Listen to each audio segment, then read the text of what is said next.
up, you guys? Welcome back to another one. If you're new to the channel, I'm Gold Pony. I do new car, truck, SUV reviews on YouTube, and today we are in the brand new 2023 Hyundai Santa Fe, courtesy of Jack G and Volvo Hyundai in York, PA. For more information on their inventory, please feel free to check out the link in the description box below. So I am in this one today because I do own a Santa Fe. I absolutely love it. It's a 2017. It has around 48,000 miles and has not had a single thing wrong with it so far. Not only that, of course, with it being a Hyundai, you do get 3 years or 36,000 miles of complimentary maintenance, which is going to save you some money there, and America's best warranty being 5 years, 60,000 mile bumper to bumper, 10 years, 100,000 miles on the powertrain. And so ultimately in this video, we will be testing out and going over everything about this one, from acceleration to braking, steering feel, ride quality, sound system, exhaust clip, all that fun stuff. So having said all of that, what do you guys say? Let's just go ahead and jump right into it. And as always, let's start with pricing. And so as you can imagine, there are several different trim levels for the 2023 Santa Fe. First one being the SE, starting at $29,495. In case you were curious, yes, that is a slight price bump from the 2022 model year, approximately $850 more expensive than the previous model year. SEL trim starting at $33,195, XRT for $34,995, Limited for $41,345, and lastly the Calligraphy, which is the one we are in today, starting at $43,345. But as you can imagine, with all of those trim levels, there are actually two different power plants that you have to choose from for the 2023 Santa Fe. First one belonging to the SE, SEL, and XRT. That one is powered by a 2.5 liter direct injected inline 4-cylinder, putting out 191 horsepower at 6,100 RPM, 181 pound-feet of torque, coming in at 4,000 RPM. Power center front wheels are all wheels through an 8-speed automatic. 0 to 60 time coming in at approximately 8.9 seconds, with MPG numbers coming in at 25 in the city, 28 highway for the front wheel drive, 22 in the city, 25 then on the highway for the all-wheel drive, taking regular unleaded fuel. But so then there is the other power plant belonging to the Limited and the Calligraphy, and therefore the one we have today. That one is a 2.5 liter turbocharged inline 4-cylinder, 281 horsepower, 5,800 RPM, 311 pound-feet of torque, coming in at 4,000 RPM. Power center front wheels are all wheels through an 8-speed wet dual clutch with paddle shifters. You guys know we will test out those paddle shifters here in a little bit.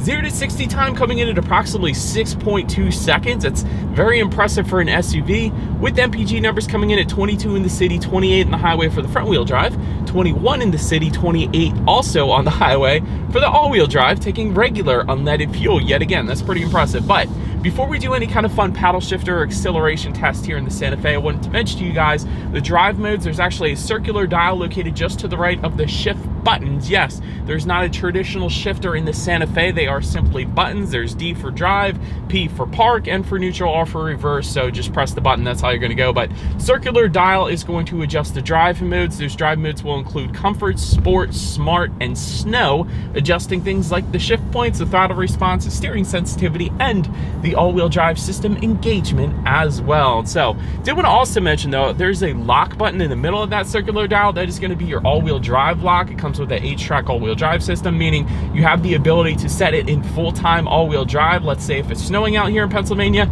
that's what I personally do on my own Santa Fe. It gives you that extra peace of mind, and of course it's going to perform better in the snow and also other off-road situations, of course, as well. But now that we got all of that out of the way, what do you guys say? Let's put it in the fun sport driving mode here. Let's put the paddle shifters to the test, and let's see how quickly they are going to react for us here. All right, in first gear, go baby.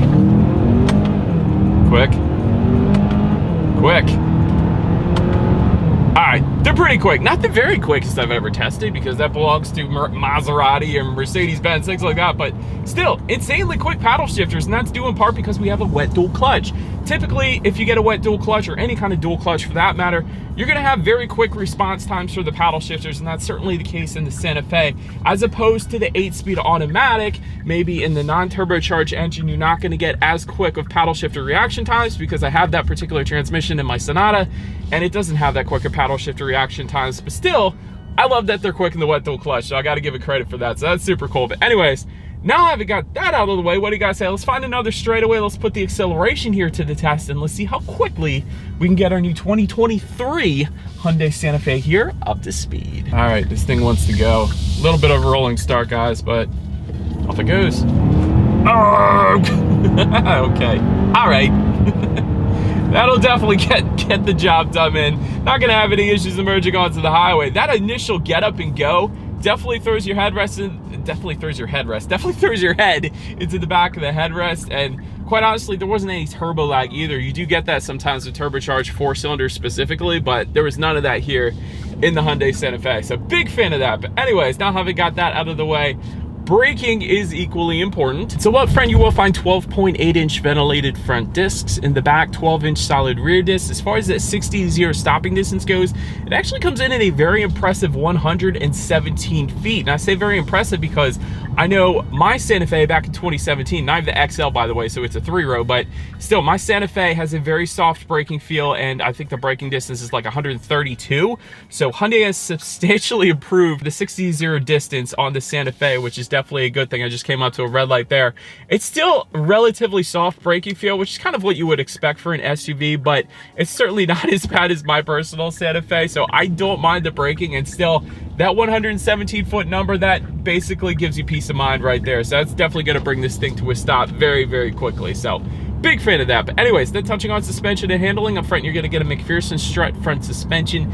In the back, independent multi-link rear suspension, front and rear stabilizer bars, of course. As far as ride quality goes, that is one thing where Hyundai always kills it. They always get that right. Ride quality is 100% on point, even without anything fancy like an adaptive damping suspension or anything like that. This thing rides incredibly smooth. So certainly you are not going to mind any long road trips here to Ocean City, Maryland or whatever. That's where I just came back from last week. So definitely a very smooth ride. I'll just go put it that way. As far as steering feel goes, it does adjust pretty substantially dependent upon the drive mode that you put it in. You also do have the ability to kind of tailor those characteristics to your own personal liking if you wanted to. So you can make a heavier steering feel if you want, but I prefer the heavier steering feel, and without it in that sport driving mode, you do kind of have a looser steering feel. But having said that, again, it's still a heavier steering feel than my 2017 Santa Fe, which I'm a huge fan of. So definitely a very nice feel. It's weighted heavier than I would have expected. So big fan of that. Then touching on cabin noise, as we are going 8 miles per hour over this little speed bump right here, it is perfectly fine. You do get an acoustic laminated front windshield that comes standard. However, acoustic laminated front side glass is actually going to come in the XRT trim level and up. So that's going to provide even better kind of dampening for exterior wind noises coming into the cabin. And quite honestly, I've noticed a lot of wind noise in the past, but I didn't notice anything on this one today. Maybe it's because we have the calligraphy and we have that acoustic laminated front door glass, but 100% on point for the cabin noise. It's a very serene cabin, which I don't typically say with Hyundai, because usually they are known for a little bit of cabin noise, but it's not the case here in the calligraphy Santa Fe. So huge fan of that. Then touching on visibility, I can see 100% perfectly fine out the back, so you're definitely not going to have any issues there. Not only that, when it comes to forward visibility, you do get rain sensing windshield wipers that come with the limited and calligraphy trim levels. You also get a head-up display coming with the calligraphy trim level. So right now I have the speed limit projected up on my windshield, as well as my current speed, and also safety features as well. It did what also mentioned, when you turn on the turn signal, you are actually going to get a blind spot view monitor that is available for the higher trim levels as well. So it's going to give you a camera view of what is beside you, which is a pretty cool feature in itself as well. But anyways, that about rounds out the performance segment of this review, guys. Let's now go ahead and take a look at the exterior of our brand new 2023 Hyundai Santa Fe. All right, so here she is, you guys, the new 2023 Hyundai Santa Fe, finished in Calypso Red is the exact exterior color name, in case anybody was curious. But let's go ahead and start up front on this one. There is a large dark chrome grille for the calligraphy trim level specifically, along with a unique front bumper and skid plates, all of that specific to the calligraphy trim level that we have with us here today. Large chrome front grille, though, coming with all of the other trims, in case you were curious. To the sides, front air curtains do come standard. There are also silver accents on the lower portion of that front bumper that comes standard as well. To the sides, though, LED headlights come standard on every single trim level across the board. Gotta love that. Along with LED accent lights, LED daytime running lights, and the automatic feature, meaning when it starts to get dark out at night, those headlights are going to turn on automatically for you there. But it gets better. High beam assist also comes standard for all trim levels across the board, meaning when you have your high beams on at night and the sense of the vehicle coming in the opposite direction, direction. It's going to automatically dim your high beams back to low beams, and then when the vehicle is gone, it's going to bump it automatically back up to high beams. So it is a very convenient safety feature in itself. So a big fan of that. As far as where the lighting is located, the LED daytime running lights and turn signals are going to be on top. Then just below that, you're actually going to find your headlights. And so the low beam headlights are going to be on the exterior, and then the high beam headlights are going to be on the interior of that lighting setup there, in case anybody was curious. But that pretty much rounds out the front end of the Santa Fe. Let's now go ahead and make our way to the side. And so starting up top, roof rails are going to come standard on the SEL trim level and up. There is a roof rack that comes standard on the XRT, along with side steps down below as well, specific for the XRT trim levels. Rear privacy glass is going to come standard body colored door handles for the SE and SEL trims. You're going to get satin chrome accents on those door handles though for the limited, and then dark chrome accents on the door handles for the calligraphy. Taking a look at the side mirrors, they are body colored power adjustable side mirrors. They will be heated with LED integrated turn signals for the SEL trim level and up. Power folding then for the limited and calligraphy, and then gloss black for the XRT trim level. Then take a look at the side skirts. They will be body colored for the calligraphy trim level only. Otherwise, swap out those body colored side skirts for a matte black finish for all other trim levels. Taking a look then at the wheel setup, 18-inch alloys for the SE, SEL, and XRT trims, 19-inch alloys for the limited, and 20-inch alloys then for the calligraphy. But that pretty much rounds out the side profile here. So now go ahead and make our way to the back of the Santa Fe. And so starting up top, there is a body colored shark fin antenna, of course. Just below that, rear spoiler with an integrated brake light. Just below that, rear window wiper, LED tail lights specific to the limited and calligraphy trim levels. Of course, also Santa Fe badging found on that rear tailgate there in typical Santa Fe fashion. I've always liked that specific logo for the Santa Fe. It's got the little sun on the side as well. It's pretty cool. H-track badging, if all-wheel drive equipped. Every single manufacturer out there tends to name their all-wheel drive system these days. For Hyundai, it is called H-track, and that goes for Genesis as well, in case you were curious. Silver accenting can be found on the lower portion of that rear bumper as well, and then to the side, a single exhaust outlet with a chrome tip. So having said that, I think you guys know what we have to do next. Is always here is that exhaust clip.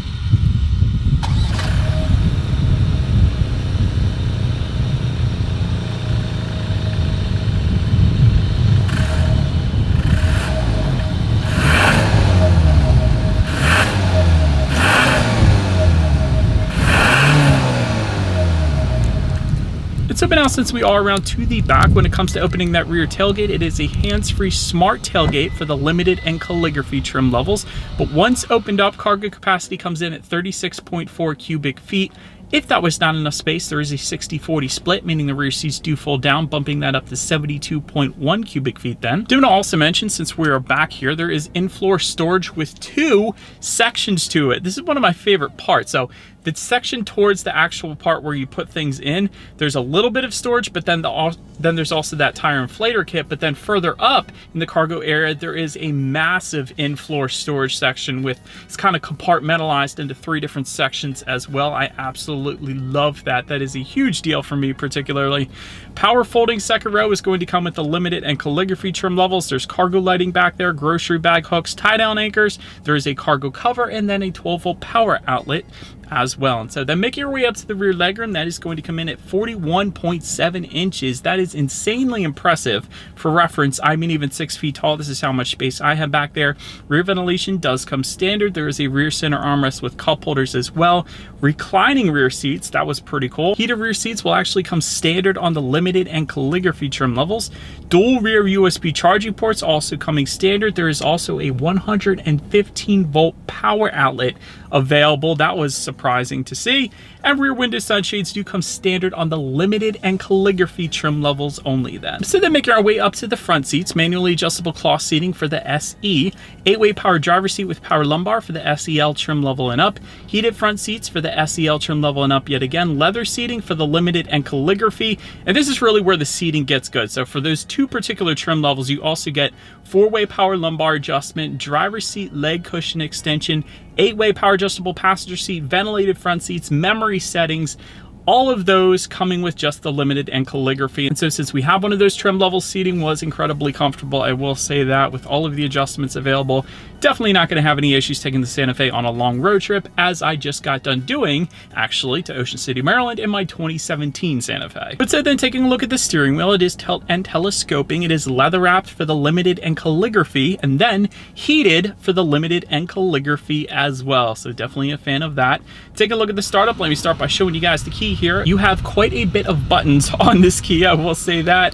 Lock, unlock, of course. There is the button to pop the rear tailgate there. There is remote start as well, but my very favorite part is the smart park. And so let me show you guys that. You can actually, as long as the vehicle is locked, you can use the remote start to start this one up.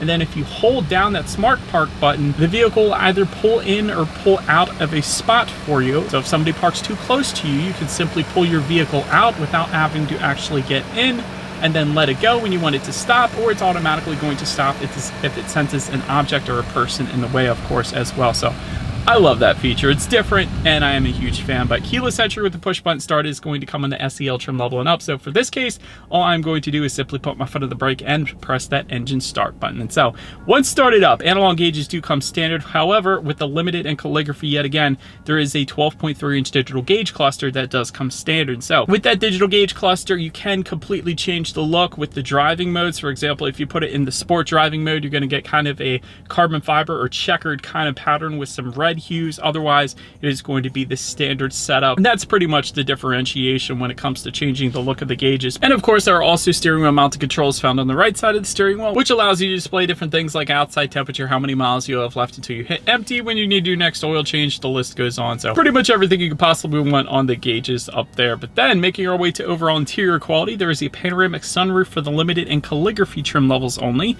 Cloth headliner coming with the SE and SEL trim levels. Melange headliner for the limited, suede headliner for the calligraphy.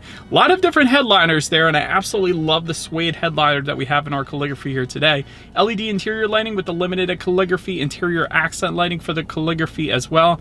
Auto dimming rear view mirror with HomeLink controls for the limited trim level and calligraphy yet again. Dual zone climate control, same trim levels, but wireless phone charger coming with the SEL trim level and up. And overall, an excellent attention to detail done by Hyundai with the Santa Fe. So you got the carbon fiber-ish look. I love that. There's silver finishes to different knobs and buttons with kind of a texturized finish as well.